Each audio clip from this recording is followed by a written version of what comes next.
વાગરા સાયખા વિલાયત અને દહેજ જીઆઈડીસીમાં ભ્રષ્ટાચાર અંગેની પ્રેસ વાર્તા તથા પંથકમાં ખળભળાટ. જેની સામે ભ્રષ્ટાચાર થયો તે કચેરીએ જ તપાસ આરંભતા ખેડૂત અગ્રણીઓનો વિરોધ. ભરૂચ જિલ્લાના વાગરા તાલુકાની સાયખા વિલાયત અને દહેજ જીઆઈડીસીમાં વ્યાપક ભ્રષ્ટાચાર થયા હોવાના ખેડૂત અગ્રણીએ આક્ષેપો કરતા ઉદ્યોગ જગતમાં ખળભળાટ વ્યાપી જવા પામ્યો હતો. વડાપ્રધાનને પાઠવેલ પત્રને અનુસંધાને જીઆઈડીસીની વડી કચેરી દ્વારા જ તપાસ આરંભતા અરજદારને સહી વગરનો પત્ર પાઠવી બોલાવતા શંકા વ્યક્ત કરી હતી. આ અંગેની અરજદારે વાગરા ખાતે પ્રેસ વાર્તા કરી જીઆઈડીસીમાં થયેલ ભ્રષ્ટાચારની તટસ્થ તપાસની માંગ કરતા જીઆઈડીસીની કચેરીઓમાં ફફડાટ વ્યાપી જવા પામ્યો હતો. જીઆઈડીસી વડી કચેરીએ સહી વિનાનો પત્ર પાઠવી હાજર રહેવા ફરમાન કરતા અરજદારને શંકા કુશંકા ભરૂચ જિલ્લો ઉદ્યોગોથી ધમધમતો થાય અને રાજ્ય તેમજ દેશ પ્રગતિના પંથે જાય એ માટે વડાપ્રધાન નરેન્દ્ર મોદીએ સખ્ત પ્રયાસોનું પરિણામ છે. પરંતુ વાગરાની દહેજ વિલાયત અને સાયખા જીઆઈડીસીમાં પ્લોટ ફાળવણીમાં કથિત ભ્રષ્ટાચાર થયાને દિલ્હી સુધી વાગરાના વહિયાલ ગામના ખેડૂત અગ્રણી અજીતસિંહ રાજે વડાપ્રધાનને લેખિત ફરિયાદ કરી હતી. આ અંગે ગાંધીનગર જીઆઈડીસી વડી કચેરીએ પીએમને લખેલ પત્ર સામે તપાસ આરંભી હતી. કચેરીએ અરજદારને સહી વિનાનો પત્ર પાઠવી વડી કચેરીએ આધાર પુરાવા લઈ ફરમાન કર્યું હતું. જીઆઈડીસીના તુગલખી અને સહી વિનાનો પત્ર પાઠવતા અરજદારે આ પત્રને સાચો ગણવો કે કેમ તે સામે સવાલો ઊભા કરી તપાસ ખોટી દિશામાં જતી હોવાના આક્ષેપો કર્યા હતા. તેમણે વાગરા ખાતે યોજેલ પ્રેસ વાર્તામાં વધુ જણાવ્યું હતું કે જે વિભાગના એમડી રાહુલ ગુપ્તા સામે જ ભ્રષ્ટાચારના આક્ષેપો હોય અને તેમના પાસે જ તપાસ હોય તો ન્યાય કઈ રીતે મળશે?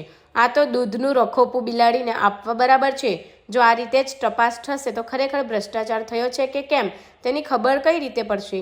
નિગમના ઉચ્ચ સ્તરીય અધિકારીઓએ કૌભાંડ આચરતા પ્રધાનમંત્રીને થયેલ રજૂઆતને પગલે જીઆઈડીસી વડી કચેરીમાં ધમધમાટ.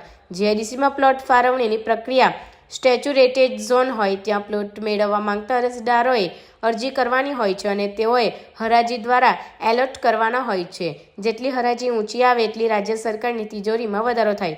પરંતુ એમડી રાહુલ ગુપ્તાએ સ્ટેચ્યુરેટેડ ઝોનને અનસ્ટેચ્યુરેટેડ ઝોનમાં ફેરવી દઈ પોતાના માનીતાઓને સસ્તા પ્લોટની ફાળવણી કરી લાહણી કરી છે.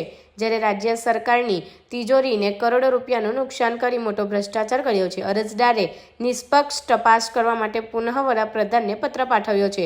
હવે જોવું રહ્યું કે આગળની કાર્યવાહી કેવી રીતે થાય છે. હાલ તો અરજદાર ન્યાય માટે વલખા મારી રહ્યા છે. અજીતસિંહ બળવંતસિંહ રાજ. અમે 18/11/14 ના રોજ એક જીઆઈડીસી ની અંદર બેફામ ભ્રષ્ટાચાર બાબતે પ્રધાનમંત્રી શ્રી, મુખ્યમંત્રી શ્રી અને ખાન ઉદ્યોગ ખાતાની અંદર એક ટપાલ કરી હતી. હવે કોઈ પણ જે કૌભાંડનો વિષય હોય તો કૌભાંડના વિષયની અમુક માહિતી ગુપ્ત પણ રાખવામાં આવતી હોય. એમ છતાંય આ માહિતી જે ખાતાને અમે કૌભાંડિત જાહેર કર્યું છે એવા જ ખાતાની તપાસ આપવામાં આવી.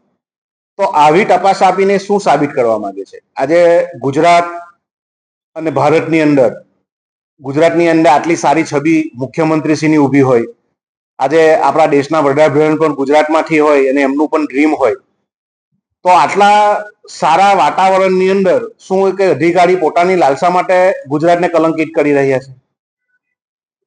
અને પહેલામાં પહેલો પ્રશ્ન એવો થાય કે ગુનેગાર પોતે જ જો પોતાનો ગુનો કબૂલ તો થઈ જશે તો ન્યાયતંત્રની જરૂર જ નહીં એવો વિષય થશે. બીજું કે આ વિષયમાં અમને એક 18/12 એક પત્ર મળે છે જીઆઈડીસી દ્વારા. એ પત્રની અંદર માન્ય પ્રધાનમંત્રી સમક્ષની રજૂઆત બાબતે અમને સંબોધવામાં આવે છે. એ પત્ર ક્યાંથી આવ્યો છે, કોની સહી છે, કોને મળવાનું છે, એવું કોઈ જ ઉલ્લેખ થતો નથી.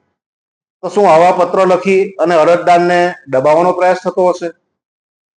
અમારી આ પત્ર આવ્યા પછી અમે પાછું પ્રધાનમંત્રીશ્રીને 26/12 આ બધા પત્રોની કોપી જોડી અને એક રજૂઆત કરી છે કે આ મુદ્દો સેચ્યુરેટ અને અનસેચ્યુરેટ ઝોન જે જાહેર કરી અને કરોડો રૂપિયાનું કૌભાંડ થયું છે તો એની નિષ્પક્ષ તપાસ થાય એની માંગણી માટે અમે પ્રધાનમંત્રીશ્રીને અને ગુજરાતના મુખ્યમંત્રીશ્રીને અમારી અરજ છે કે આના માટે એક નિષ્પક્ષ કમિટી રચાય અને આમાં દૂધનું દૂધ અને પાણીનું એ થાય એવી અમારી અરજ છે. સરકાર નહીં જાગે તો આપણે કાયદાકીય રીતે કઈ રીતે કાર્યવાહી કરીશું? ક્યાં સુધી લંબાશું? આપણે આપણે ને લગતી માહિતી સરકારમાંથી જ મેળવી છે. હવે અત્યારે તો આપણને ગોલ ગોલ ખાતાકીય જવાબ મળે છે. હવે આપને કોઈ પણ કચેરીમાં જવું હોય તો આપણી પાસે એની માહિતી તો પૂરેપૂરી હોવી જ જોઈએ. એટલે માહિતી મળતા આપણે એ પણ પગલું આગળ આપણે કોર્ટનો એ કરીશું. જે પત્રો તમને મળેલો છે કયા આધારે તમને એવું લાગે કે નકલી હોય છે?